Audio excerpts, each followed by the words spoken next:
Right here, down. Protect your out. We put the work in.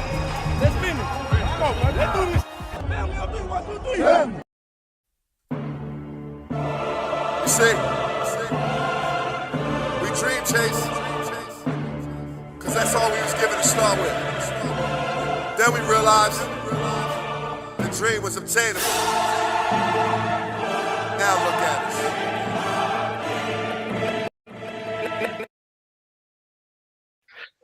What's going on, Eagles Nation and TMTP family? Welcome back to another episode here on the Main Thing Podcast Presents. It's your boy, Mr. Owens. And after further review,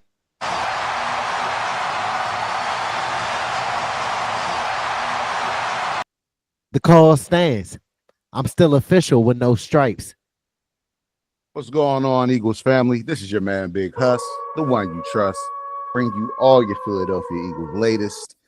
Hey, hope everyone's having a great week, had a great weekend. Me and Mr. Owens want to tap in with y'all again. You know, we had some training camp news to holler at y'all about, and then a little bit of news that can affect us all regarding our Eagles fans here coming in the near future. But before we jump into that, Mr. Owens wants to holler at you. Thank you, Big Huss. So to our loyal supporters, y'all already know the vibes. Thank you for your continued support. To our new supporters, welcome to the community and the family. We're going to keep it short and sweet. Keep the main thing.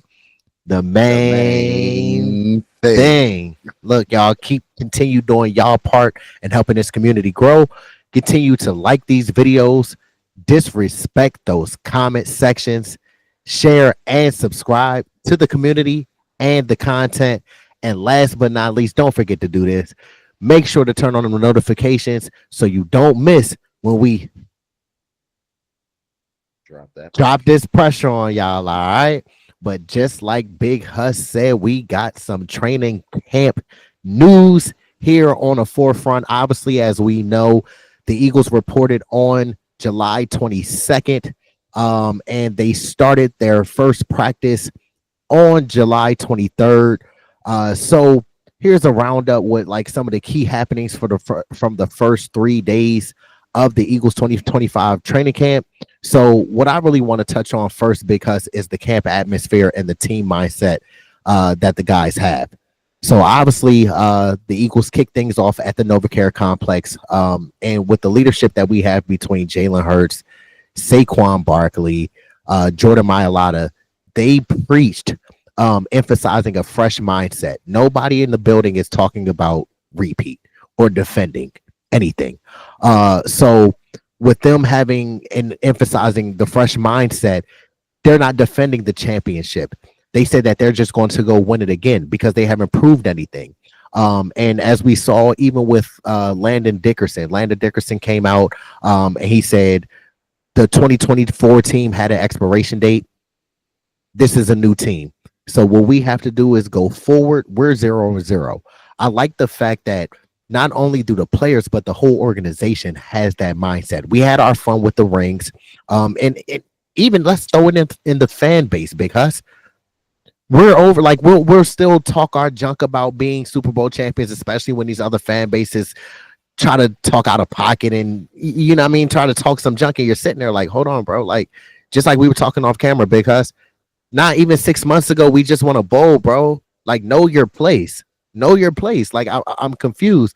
But the team that we have, the focus that they have, it's a beautiful thing because like we said, from Jalen Hurts to Saquon to AJ Brown to Smitty to Mailata, that page is turned.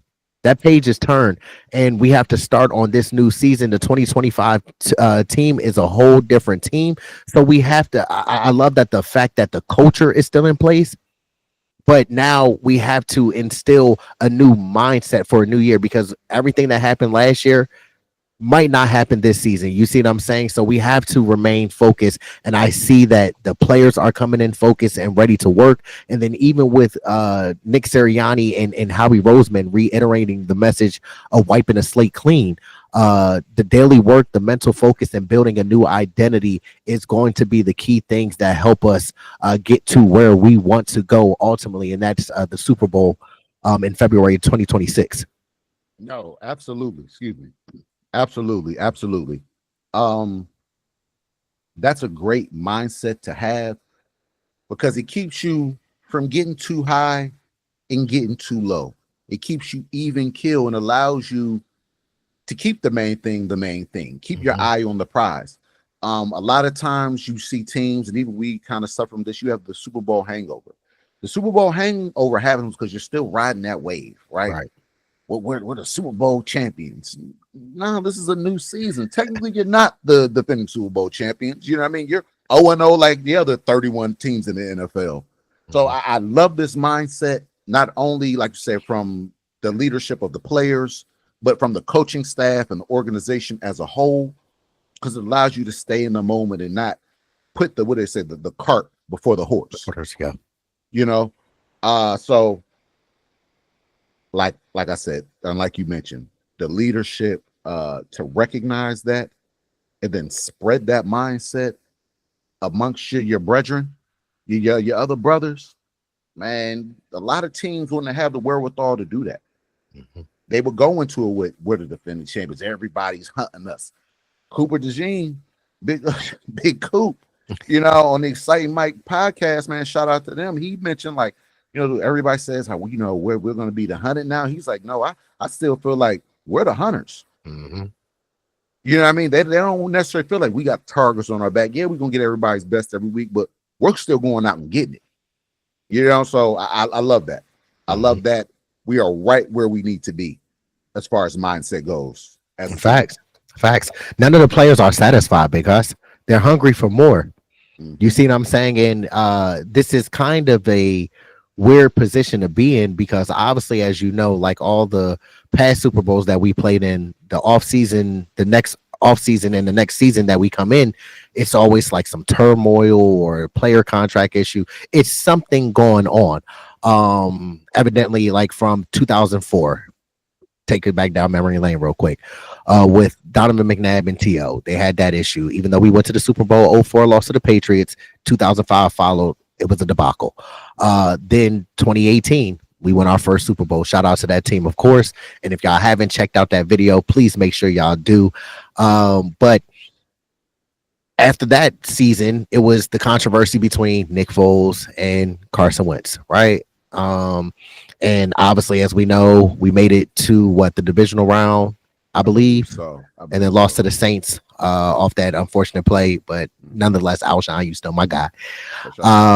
And then so that 2019 team, it was kind of turmoil because I remember, I think that was the year that we even got Golden Tate. Yep. You see what I'm saying? It was just a lot of turmoil in that locker room.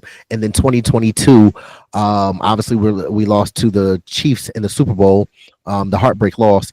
But then we had brand new coordinators. We had Brian Johnson, who didn't seem like he was a fit at that point in time running the offense. And then, of course, we had Sean Desai start out as a defensive coordinator. Then he got demoted and put in a box watching.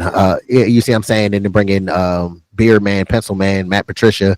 And it was just a debacle from there. So this is kind of a weird space to be in coming off a Super Bowl, and everybody's happy. Everybody's bought in as a collective. You see what I'm saying? But it's a beautiful place, as you mentioned, to be at currently right now.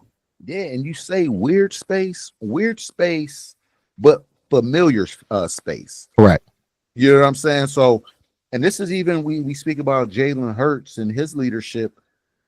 The leadership of Howie Roseman might go understated because Howie Roseman's been here for it all. You know what I'm saying? And I'm sure that he's learned from his mistakes, and he's kind of mentioned this to the Nick Siriannis and the Jalen Hurts. They talked about where the focus of the team should be at this point in the season. So weird space, but familiar space. And like you said, I love to see the recognition from the players and everybody to know, like, hey, yeah, we're here, but you have winners. You know what I'm saying? I don't think everybody's won, so everybody's really been in this position at some point, national championships or things of that nature. So I know what it takes. I know what it takes, and we got to lock back in, man. Like you said, last season, I don't even want to talk about that. That's over. I got my ring. I mean, that solidified it. We out here. You feel me? But now it's time to put that in the showcase. Like Devontae put it up with the other rings. I gotta go get me another one. I'm 0-0 right now. You know what I'm saying? Like I got a fresh start. Everybody got a fresh start. New year, new me. Let's go get it, man. Mm-hmm. And then even shout out to Jalen QB1 for not even taking a ring out of the case, fam. Like, yeah, that's crazy work, bro. I'm like, man, bro, you don't want to try you it don't want to on try once? it on, you just got the sizing for no reason. You feel me? Like, I don't know what's going on, but hey, look, that's our QB, that's our franchise, that's our leader. Like, that's the type of mentality that he has, and the people are even the other greats on the team that are some of the top at their own positions. They just see how Jalen carries himself, how QB1 like I said, carries itself, and it's contagious. They have no choice but to just move and follow the leader. So like we said, because it's a beautiful spot to be in currently right now, man. For sure. Yeah. And now, like I said, training camp, man. Mm-hmm. Training camps here, season around the corner. What are some things that you've taken from training camps? Things you've seen, heard, read? So I have some bullet points from day 1 and day 2, some of the highlights. Obviously, on our last video, because you did discuss that N'Kobe Dean began camp on the PUP, which is the physically unable to perform list. And then as we talked off camera, because Jalen Carter hasn't been participating in practice. But look, everybody, no need to panic. Please don't get up in arms about it. As we all know, Jalen Carter is one of the more promising young superstars, budding superstars coming up in this game. He is going to collect a big contract. But last season, he played the most snaps out of the interior defensive lineman. So, of course, with him even still being young, you want to manage a player of that caliber. We all know that Jalen Carter is a generational talent. So you got to be careful with that. You see what I'm saying? So, like, again, don't get up in arms. Jalen Carter will be there when it matters. If he wasn't able to perform, he would have been on the PUP list as well as N'Kobe Dean. Yep. Agreed. He would have been on it. He would have been on it, but he's not on it. And then our acquisition from the Texans, Kenyon Green, was also sidelined, but he's dealing with the knee issue. Hopefully he can get back in because, as you know, because with us playing ball back in the day, you on the sideline, your best ability is availability. You see what I'm saying? And then especially you coming to a new organization, a new team, learning a new scheme, learning how we do things over here, you're missing valuable time. Yeah, you can get those mental reps on the sideline, but then also you need those reps, live reps on the field. So hopefully he can recover and come back soon. But again, we know Tyler Steen is basically manning that right guard spot. So it might not be much competition, but in that case, what do you have after the starter? You have depth pieces, right? So if you're not going to be a starter, you still need to be on that field and getting those reps to possibly be the backup. Yeah. Sure. And that's something, and it's crazy because Tyler Steen was low key in the exact situation that Green is in last year. That Green is in right now, type deal, you know. So if anybody knows about my best ability is my availability, it's Tyler Steen. Correct. You know, and he's taking full advantage of that right now. The other starting linemen have spoken really high of him right now, saying that he's came out and looked very impressive. Picked off where he started off last year. Started was a backup, but when put in a spot play, hey, he fit in seamlessly, type deal. So shout out to Tyler Steen, excuse me, keep that up. But if you're Green, hey, buddy, you got to get healthy, man, because truth be told, your spot's not guaranteed. Oh. There is a possibility, even with us trading for Cuz, that we could cut him or possibly trade him again because he can't play or he's not playing, you know, so not able to play right now. So, yeah, you know, he has to kick it into gear. Like I said, I don't know how long he'll be out, you know, or what the case may be, but we got to see him on the field. He has to get some reps in. Training camp is really just kind of starting. You still have preseason and everything else. You still have time, but hey, time is ticking. And it's not a good start, but of course, we always say it's not how you start, it's about how you finish. But the first priority and the main thing that you need to take care of is your health and get that knee situated, because again, you missing these reps ain't going to serve you well in the long term. No, and we brought in some veterans. Yes. Who can very much fill in and take your spot. Like, I know he's a younger guy, potential is there, but like I said, we have to see it. You are a former first round pick and you got traded away.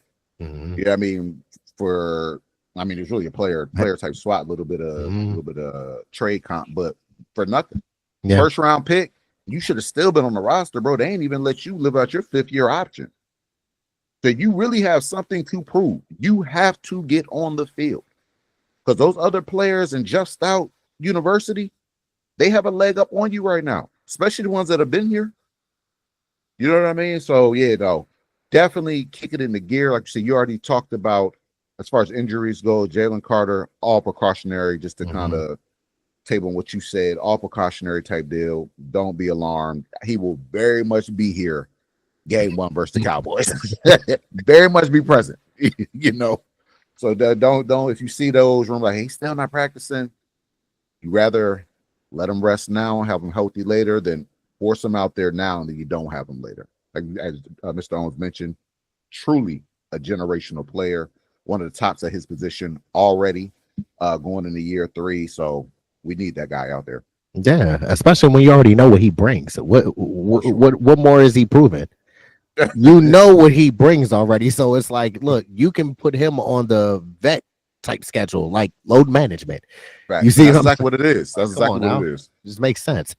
And then some other key things. One thing that got me and Big Huss super excited, y'all, is our rookie out of Roll Tide, University of Alabama, which we truly know well here in Philadelphia. He made his on-field debut after off-season shoulder surgery and quickly drew attention working in linebacker and pass rush drills. Because how do you feel about Jahai Campbell making his debut? What do you kind of expect from Jahai Campbell? As far as Jahai Campbell goes, he's already ahead of schedule. So he's already beat my expectation there. I didn't think that we would really see him maybe till 3rd, 4th game of the season type deal, just coming back off the injuries and everything of that nature. So to have him in camp, be in a limited capacity, still for him to be out there and moving around and going through the drills, being disruptive. They said he blitzed QB1, forced QB1 to have an air throw, had a PBU. So he's already making his presence known and felt during training camp. That is great news. That makes me very much happy to hear. As we spoke off camera, it's starting to give me vibes of the 49ers defense back in the day, where they had Patrick Willis and Navarro Bowman and that whole defense. They were just lights out. Because when you look at Jahai Campbell stature-wise, he's somewhat built like Zach Bond. They're both 6'3-ish, 230 or so pounds, not the biggest guys, really built for speed and mobility and versatility. It's just, I'm excited. Like I said, it's week 1 and his name is already popping up. Yeah. You know. Yeah, bro.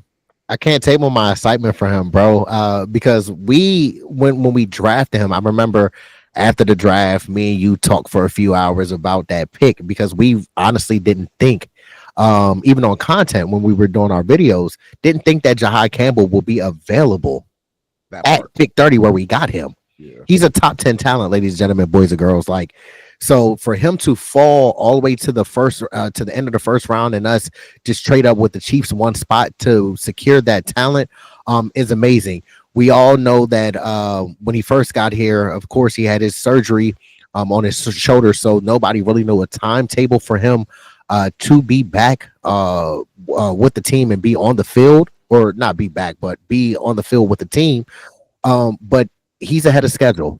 And if I will trust anybody, I would trust the Eagles medical staff to make the correct decision. Obviously, over the past few seasons, we have had the least amount of injuries and significant injuries. I know we have to at least be in the top 3, top 5 in the NFL for the least amount of injuries. Like we majority of the year make it fully healthy. But to just have him on the field, to see him out there, he looks every part of what we expected to get out of him. And then as well, what I'm liking and what I'm seeing and hearing is the fact that he's constantly asking Zach Bond questions. He's being a sponge. He's soaking up the knowledge. Somebody who has played the same position as you at a very high level, been an all-pro. I will want to get some knowledge too. No matter how great you are, it's still always room for growth. We're all growing every single day. So for him to be around Zach, asking him questions, Billboard Bond, with him being around Nakobe, asking him questions, because let's not get it twisted, y'all.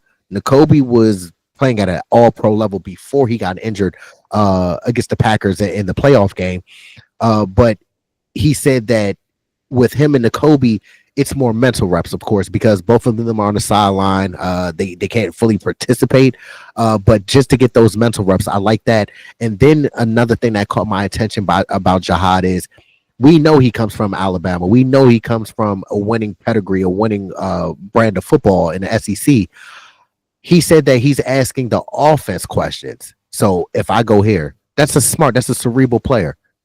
If I go here, what were you seeing? What were you thinking? He's saying he's asking Saquon. He's asking AJ Dillon, those type of players, QB1. What were y'all seeing? Out of a rookie, that's what you love to see. You see what I'm saying? So it's sky's the limit with him. I really feel that when he gets fully healthy, it's going to be a problem for the rest of the league, because no, for sure. And like you said, him asking the questions of the offense and other players, really gaining their insight on what they're seeing. I mean, from their aspect of the field, I expect nothing less from him. Like you said, he came from Alabama. I know he had a different head coach last year, but this is a Saban kid. This is a Saban young man. You know what I'm saying? Like, I expect that type of thirst for knowledge from a player of his caliber. He wants to be great. He's coming from a great college team for real, where all they do is win. And now I went to a team who literally just won the Super Bowl, as we mentioned, less than 6 months ago. I'm trying to get another ring. Like, what y'all talking about? So in order for me to be great, I need to ask other great players, man, what are y'all doing? What are y'all seeing? You know what I mean? And then you have Vic out there giving them first team reps. If Vic didn't feel that he was healthy enough to be out there, or he had the mental capacity to soak in the knowledge that's being given to him, Vic wouldn't put him out there at all. We seen that with Mr. Huff. Pay him a bag. I don't care what they paid you. If you're not getting it, I'm not putting you out here, big fella. Mm-hmm. You know, so it's showing that he's not only ahead of schedule physically, but ahead of schedule mentally, as far as soaking everything in that they're throwing at him and digesting everything they're throwing at him. Mm-hmm. He's going to be a player for us for a very long time. He's going to be a dog. Mm-hmm. And then it just it's the icing on the cake is just him growing up an Eagles fan. That makes it even sweeter. So, you know, like the team that you rooted for as a kid, you get the opportunity to go to them, as you mentioned, after a bowl. You don't think that you about to turn up? Come on now. And we know outside of Billboard Bond doing what he did last season, we haven't had that type of linebacker play in a while. We've been hungry for that type of linebacker play. We since the beginning of time, the Eagles have been built off of offensive line, defensive line, as you mentioned in previous videos, but more times than not, we're running the football and we're playing stout defense. We were just talking about that off camera, because the amount of dope running backs we've had since the late 90s, early 2000s up until now, the defenses that we had since from the late 90s and early 2000s up until now. You see what I'm saying? So it's gonna be a beautiful thing, especially with this defense, the youth movement that we have going on, the young dogs up front on the D line, linebacker core, the secondary. Vic got his hands full, but Vic, if anybody can mold and shape into the image that he sees, that's Vic Fangio. Absolutely. And we speaking about some young talent, man. So let's talk about, we got Cooper DeJean in base defense. They have him playing safety. Now when we go on the nickel, he rotates down to the nickel. You've had Makuba back playing safety, which I love to see. I can't wait to see that. Had Sidney Brown back playing some safety. But how do you feel about Coop playing safety? So I feel Coop, to be honest with you, is a Swiss Army knife. I feel you can line Coop up anywhere in the secondary, safety, corner. But you asked me a direct question. I believe Coop can play safety and play it at a very, very high level. But I don't want to mess up the camaraderie. I don't want to mess up what we already have going on in the secondary with Coop being in the slot. So unless it's some packages where Fangio just wants to put Coop at safety, I personally will want to keep Coop at slot because he's one of the young up and coming superstars that we have coming in the league. We have a lot of them on our team, by the way, just in case y'all didn't know. But but Coop, if he's not already the top nickel defender in the league, he's top He's definitely three. top three. He's for Top sure three. top three, easily. If not, You see what I'm saying? He might even be number one. I wouldn't be think surprised. he's if he one. was. Yeah. You feel me? I think he's truly one. So it's if you're getting that type of production out of a rookie in that role, why mess up a good thing? Don't fix it if it ain't broken. Nah, for sure. Now look, he's only been playing safety in the base defense. Mm-hmm. When we go nickel, they move him back to the slot where he should be. Like I said, they rotated. I think they had Andre Sam back there for a little bit, but it's mainly been Makuba and Sidney Brown rotating at the other safety position with Reed Blankenship holding down his own. But in the base, he's been that other safety opposite Reed Blankenship. I don't know. I know it's a thing of you want to get your best players and your best athletes on the field. But on the flip side of that, what's that really saying? I won't even say Makuba because he's a rookie, but what's that saying about where Sidney Brown is at?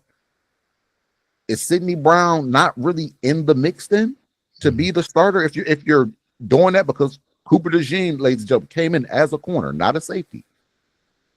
So it kind of, as far as the confidence that I have been in the players behind him, Sidney Brown, Andre Sam, Makuba, I'm kind of leave mad because he's a rookie, but it kind of, my confidence in them kind of goes down a little bit because it's like, are they really not in that conversation? This was supposed to be the Sidney Brown year. You know what I'm saying? His time to shine. So I don't know. Like, I don't mind it in the totality because, like I said, put the best players on the field. I believe Cooper DeJean can do anything you tell him to do on the football field, right?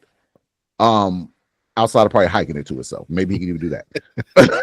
But he's just that type of athlete, that type of player. But it's just the confidence that I have been in the group behind them. It's just like, okay, are there going to be liabilities out there? We haven't really seen Sidney play yet. Yeah, I mean, truly play. And Makuba, like I say, he's still a rookie. So I don't know. Where does that really leave us? Yep. And to piggyback off of confidence that you mentioned, we all know that Quinyon, we have another up and coming young superstar. We know Quinyon is holding down that CB1 this season, of course, with Darius Slay, Big Play Slay departing for the Pittsburgh Steelers. As you mentioned off camera, Big Huss, Quinyon is traveling. He's going from the right side of the defense to the left side of the defense. So with the confidence level in that, I mean, not the confidence level in that, with him traveling to both sides of the defense, what's your confidence level in Keeley? Because that is somebody who I don't know what's going on, because as we spoke off camera, look, Quinyon Mitchell, he's him. He's one of the ones. Easily should be top 5 corner right now, going to his second year. But the fact that we're traveling, or he's having to travel with number ones, that's telling you that you're not too confident in your CB2. Now, if we're looking at history, we won a Super Bowl last year. You had Darius Slay and Quinyon Mitchell out there. Darius Slay wasn't traveling with folks. Quinyon wasn't traveling with folks. They both manned their sides, and that's where they were. So the fact that we may have to do that this year, I'm not as confident. It's Keely's year, but reports coming in from camp, I'm seeing Keely getting beat a lot. And it's not, I mean, you got beat by AJ. That's AJ. But Terrence Marshall, and they say he's tearing it up. But, bro, at some point, as we said, it has to click. It can't be like you're a step off or you're in the frame, but I'm not quite there. He has all the tools in his body, as how he would say, to get it done. Yes. Let's make it happen. Let's make it happen. It's his time. But you asked me a question. I'm not as confident. I'm not as confident in Keely right now. It's still early. Like maybe he's just really knocking the rust off, getting back into it. I'm not too sure. We'll see how it goes. I wouldn't be surprised if we brought him to the corner, though, at all, just to spice it up. And we touched on that because bringing in another corner to push some competition in that room. Obviously, we know that we brought in Adoree Jackson from the Giants. He's a 9-year vet.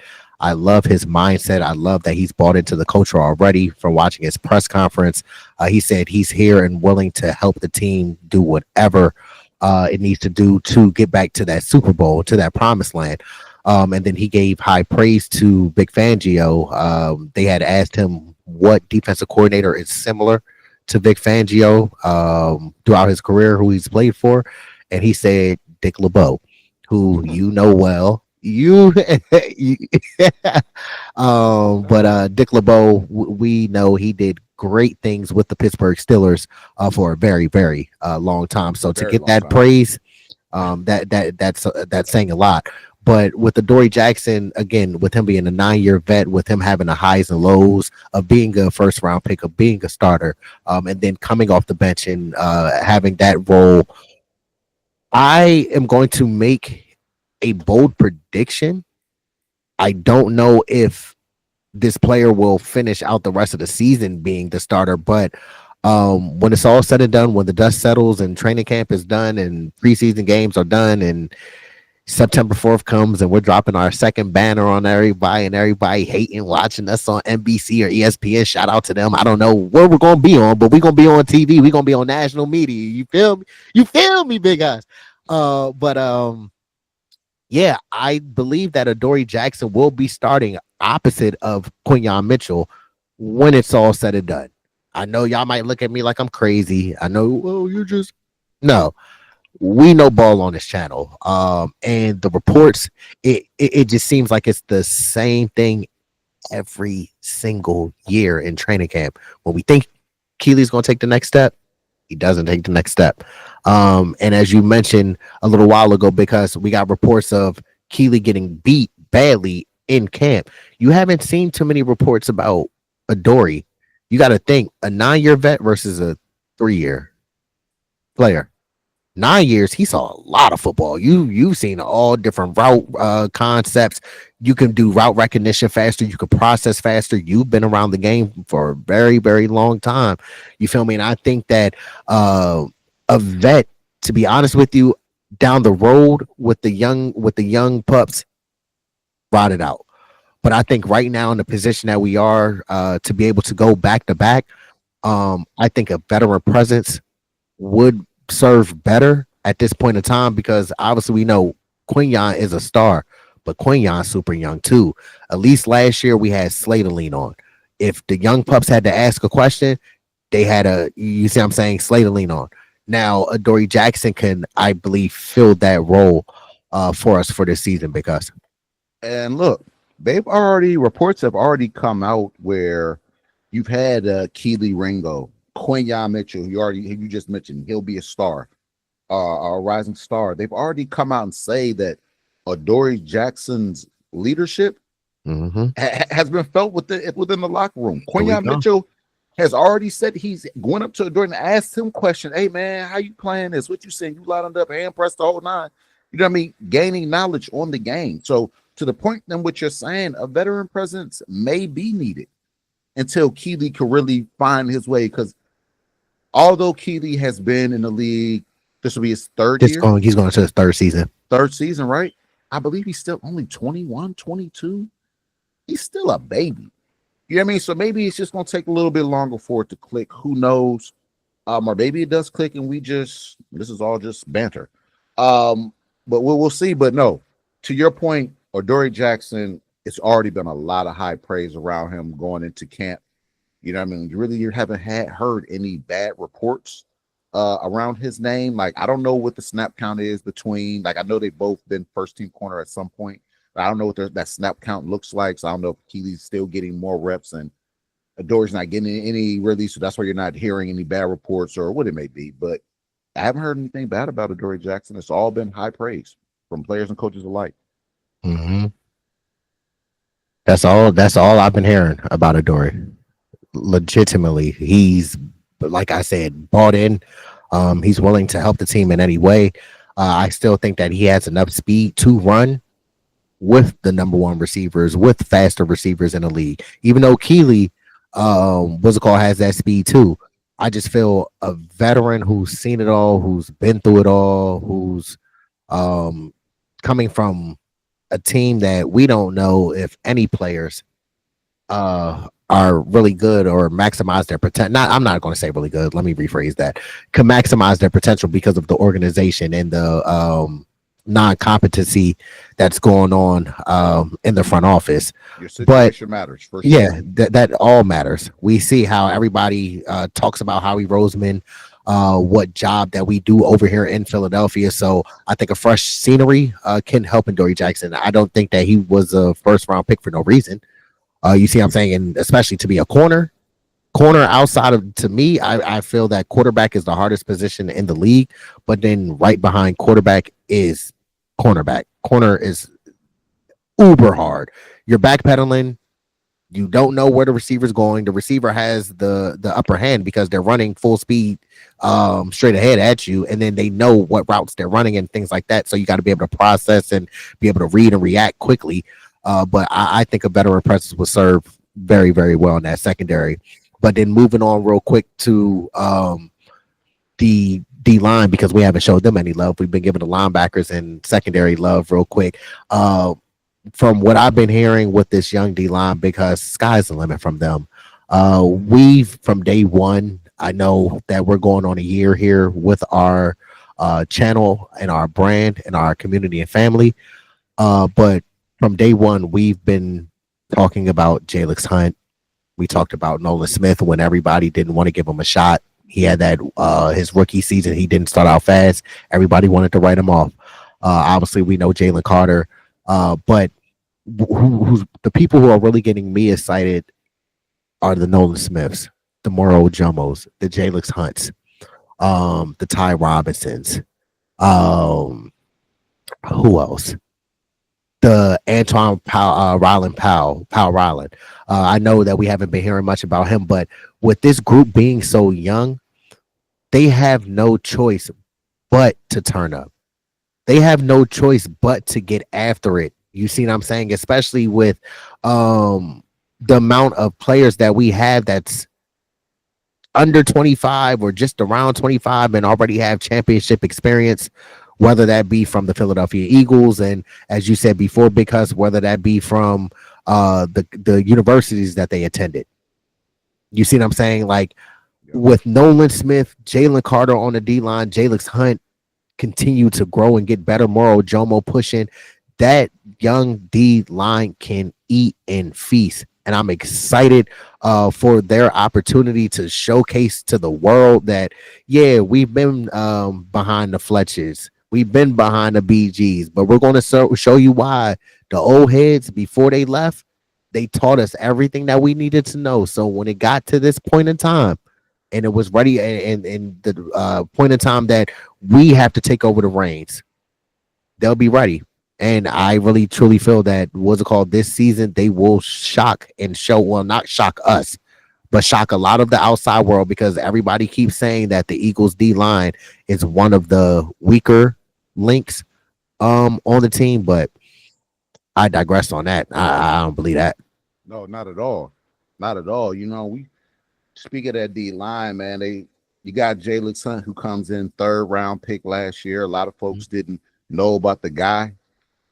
He showed up in the playoffs, and he's picking up now in camp, man. Even Nolan Smith gave him praise, talking about, oh, my boy's gonna be the best thing since sliced bread. You know what I'm saying? Like, he's just been, everybody now has got that year under their belt. Like I said, they got that Super Bowl ring. We know what it takes to get to that mountaintop, to hoist that Lombardi. We know what it takes to get there. So now I could take my experience from last year, add it to this year, and I'm a different animal. A lot of these guys coming into last year, they didn't know what they were doing. This was everybody's last year was everybody's first year in Vic Fangio's defense. Some people learning new positions. You had Jalen Hunt, he was a safety at one point, linebacker. Now he's playing edge for a second year, you know what I mean, in a row coming out of college. Jalen Carter, they mentioned last year, he was still learning the position. Nolan Smith, like they wrote him off, because he didn't come out and have an explosive rookie season. But now you're in year 2 of Vic Fangio's defense. Okay, I know my responsibilities. I know the scheme. I can get a little freaky with this joint now. Mm-hmm. You know what I'm saying? We can kind of really get into it, really spice it up. We really, last year, we disguised our defense well, but it was somewhat, I don't want to say basic, but straightforward. Now you can get a little spicy with it, get a little crafty. You know what I'm saying? So it'll allow your D line to eat a little bit more. It'll allow your back end to feast because your D line's wreaking havoc. You know what I'm saying? I'm excited to see some more Jalen Hunt, Nolan Smith, all energy, all gas, no breaks. Jalen Hunt coming in, you know what I mean? He's turning into a savvy rusher. Before it was just he would try to power you. Now he's hitting you with different moves. My Lotta spoke on him, talking about he's starting to have that same type of star power and presence as a Micah Parsons. We know what Micah Parsons is, one of the best edge rushers in the league during the regular season. Playoffs a whole different matter. But so I'm just excited to see year 2 of this group. It's a young group. It's a fierce group, man, a passionate group. And I'm ready to see him tee off on some folks. Yeah, bro. And then we can't forget about Jordan Davis. He's in his contract year, in his 5th year extension. He's down 26 pounds. He's looking phenomenal. I know that he has been flashing at camp and has been turning heads at camp. So I'm excited for him because let Jordan Davis turn this leaf and turn into a monster. He will be in the long-term plans for the Philadelphia Eagles. But real quick, let's switch over to the other side of the ball, Big Huss. As you all know, QB1 has been having a phenomenal training camp as per usual. QB1 always comes ready and locked in when it comes to training camp. Him, AJ Brown, Arthur, Juan, Pay. Come on, man. You know the vibes. You feel me? They try to hit him with the AO. Look, man. Arthur, Juan, okay. But him, Smitty, Dallas Goddard, Saquon, everybody is getting involved. The offensive line is looking uniformed in unison. Per usual, we know what Jeff Stoutland leading that group, how they're going to turn out and what they're going to do. But the main thing, what I've been focusing on and seeing in camp, is AJ Dillon also showing up, which is a very, very good thing. To push that room, I know Will Shipley has been having a solid camp as well for the first 3 days. Obviously, we know it's only 3 days, so it's not going to be much happening. But that's some people who I've been hearing and seeing doing well.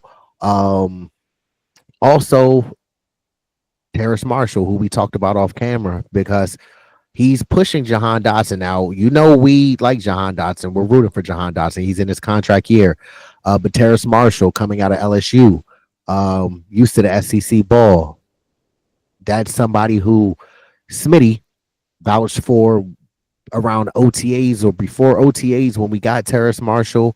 And then on top of that, AJ, as you mentioned off camera, Big Huss, he has nothing but glowing reviews about Terrace Marshall, saying that making people feel uncomfortable in the wide receiver room is a great thing. And it always is a great thing. When you have competition, you breed greatness. That's the whole thing. That's why the Eagles are where we are. You breed competition. You put the best players on the field. And if Terrace Marshall deserves a roster spot, from what we've been seeing and what we've been hearing, we need to get him into this offense so he can make some plays. No, absolutely. That name, and I don't want to say it was a long shot at one point for him to make the roster, but I didn't believe he was going to make the roster. I believe he rolled out in the OTAs. Boy had like a 40s number or something wild. I'm like, yeah, he's not going to make it. Not that guy. Right? But he's coming into camp and he's turning heads. As you said, AJ said he's making the room uncomfortable. The fact he's making that room uncomfortable is a great thing. Because that means, hey, if I'm uncomfortable, I need to do a little more. You know what I'm saying? I can't have him take my spot. Everybody fighting for a position. Jahan Dotson's spot ain't a lot. I know you were here last year, but if there's a better guy on this roster who could fill that void and take your spot, that's what's going to happen. And Terrence Marshall, he's already coming into camp. He's getting some first team reps on offense. I didn't think that was going to happen. Now, mind you, first 3 days, I'm sure they mixed a little bit of everybody in there, but for him to come in, like you said, he's only been here 4 months. You already in with the ones. You're beating Ringo, who's supposed to be a starting quarterback. You're spanking him up left and right. Hey, he very well may make this roster and very well may be wide receiver 3 when it's all said and done. For sure. And if not wide receiver 3, definitely wide receiver 4. For sure. And then obviously if we do keep 6 wide receivers, that's meaning it's going to be 2 more spots, and we have a lot of stock in Danny Gray. But another player who we should keep a lookout for, he's kind of under the radar. I believe he's like 6'4", 215-ish, 220 out of San Jose State, is Elijah Cooks, who's been getting majority of reps from Kyle McCord, who is currently the 3rd string quarterback on a roster. But Elijah Cooks is somebody who we should keep an eye on. I know through the different periods in practice, he has been a name that I've been seeing a lot. And that's somebody who we talked about off camera. I want to say either last week or 2 weeks ago, about a potential person who can at least push for that 5th wide receiver spot, because a lot of people, they'll see, well, the Eagles, their roster is stacked, but it's still, you have to fill out the other holes and the other depth pieces along the roster. So anytime it's exciting to talk about a 5th string or 6th string receiver, you got to do it. But Elijah Cooks is somebody who I'll keep an eye on.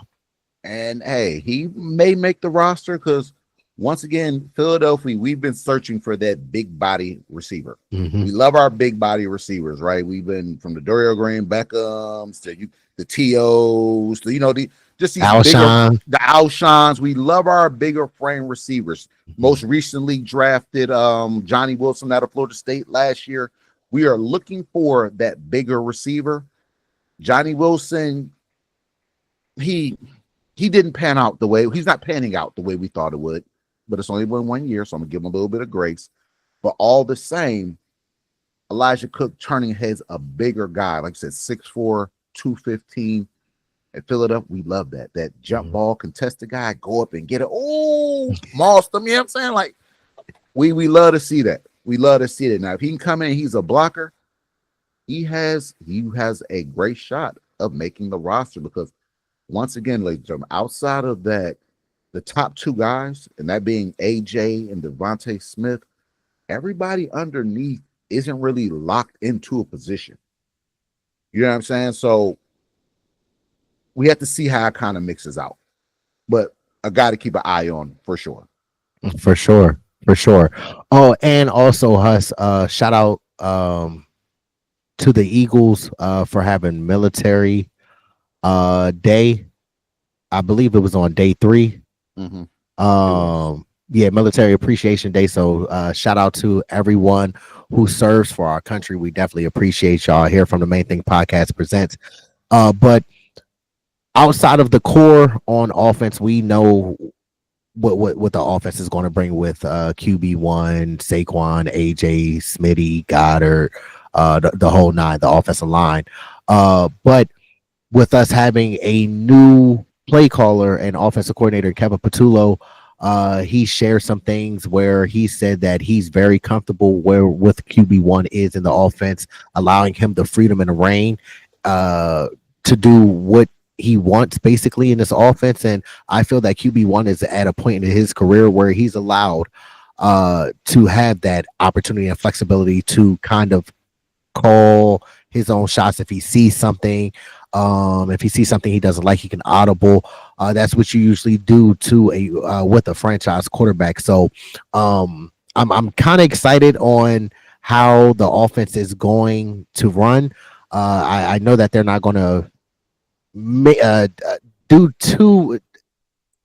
I don't want to say this. They're not going to change the offense too much, especially with what the offense did last year. Of course, we're a run heavy team, but then of course we're going to add the play action more and take some more shots downfield. I can assume, but the verbiage and things like that shouldn't be changed too much. So we know that Kevin Patullo has been here for the past 3 seasons, 4 seasons, I believe yeah, 3 or 4 seasons. Um, so he's been around QB1 every single day. He's been on the sideline with QB1 every single day. So that relationship is going to be key with this new transition. But I don't think for 1 second that this offense is going to take a step back at all with us having Kevin Patullo at offensive coordinator. And then one thing I wanted to finish up on with QB1 is he had a nice, classy gesture. So he was obviously at training camp and he walked into a tent where Merrill Reese, our play-by-play man, was speaking with Jacob Sports. And Reese opened up a gift that was given by QB1, and QB1 gave him a pair of green and white Air Jordans, and written on the white part of it was, "To M. Reese, you saw what no one else could. Love always, Jalen Hurts." And that's touching for real, because we know how long Merrill Reese has been a part of the Eagles organization, being a play-by-play caller. He's been here longer than some people have been alive and been Eagles fans, to keep it a being. But with QB1 doing that type of gesture, because we all know all the doubt and all the naysayers always heckle QB1, and keep trying to continuously pull him down. I don't know a player who won the Super Bowl and is a Super Bowl MVP that continues to get hate every single day or every other day. But Jalen, to wrap this up, because you keep being you, don't change for nobody. You are perfect for us here in Philadelphia. It doesn't matter what the other organizations or the outside people say. We know that you can lead us to where we want to go. You showed us last season, and I know that you can do it for the foreseeable future as well. No, absolutely. That was a very classy gesture, nice gesture by Jalen Hurts. They said it brought Merrill Reese to tears, man. They said he was at bowls in there kind of tearing up a little bit. You know how much he's seen. You know what I'm saying? So I was like, he really appreciated it, man. He was glad to see, like I said, everybody kind of talks down on Jalen Hurts. Jalen Hurts seems to just be a all-around great guy, man, and really loved in the community. And you can see just by that, you know what I'm saying? A guy crying over a pair of shoes or whatever, and it wasn't the shoes, it was just the gesture and the thought, like, hey, man, he felt appreciated. You know what I'm saying? And I love to see it, man. I love my team. I love my organization. I love Philly, man. It was really nice. And speaking of Philly and everything going on now, you heard about the possibility of them building a brand new stadium. It was sent in the email to some season ticket holders, per Zach Berman. How you feel about that, bro? Like, first off, before I discuss that, Mr. Lori and Howie, how y'all gonna do that to us, bro? How y'all ain't send us no email? Why we ain't got no input on the stadium? You feel me? Like, that's where we gonna hash that out another time. But we all knew that this time was coming. We know that the link opened up in 2003, after we left the vet. And the link is in very, very good shape for being just over 20 years old. So it was kind of shocking to hear that we are looking for a new stadium. But we know that we like the glamour life over here. We like the big, nice things. You see what I'm saying? That would come in with being a champion. That's the type of things that come with it. And we know that Jeffrey Lurie, our fabulous owner, got interviewed during the Super Bowl week, which a lot of y'all owners ain't used to. But but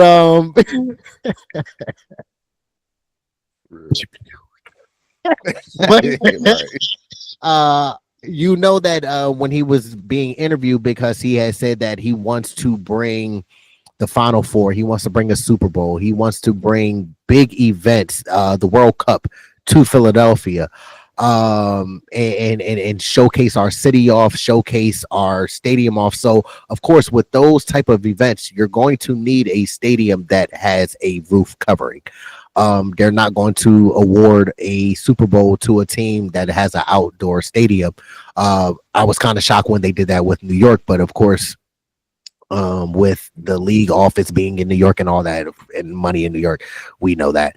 But how I feel, because to wrap this up, because I don't want to continue talking too long, what I feel that we should do is we should get a stadium, a new brand new stadium, and get a retractable roof.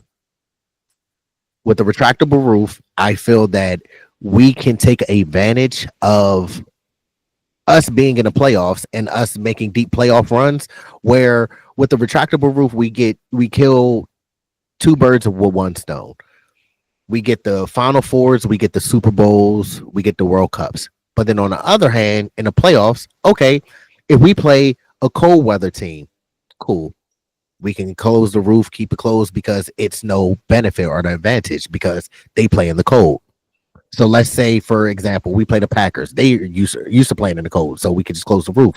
But say we play a warm weather team, i.e., somebody like Tampa Bay or the Arizona Cardinals. You know what you can do with that retractable roof? You can open that up and now have them playing in the elements. You see what I'm saying? So it's a win-win for us either way, by getting the big major events, but then also being able to control the weather. We know how it is in the Northeast during that time. We're used to being in the playoffs around that time. So why not get a big, nice palace for us to continue to win it? Yeah, now that's basically how I feel if we're to redo this now. Now the Eagles are on this current lease with the stadium up till 2032, so this is going to happen for another 8 years or so, 7 years or so, whatever it is.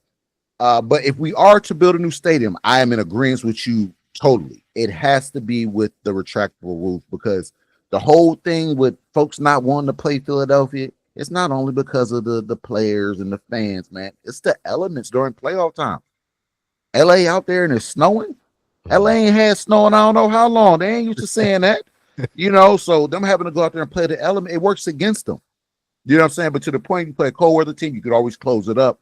And it allows you, as you mentioned, to get those other events, the concerts, the Final Fours, whatever is going on at the time, the Super Bowls and things of that nature. Because I'm sure Philadelphia wants to be on that list for Super Bowls. Yes. That is a lot of money, ladies and gentlemen.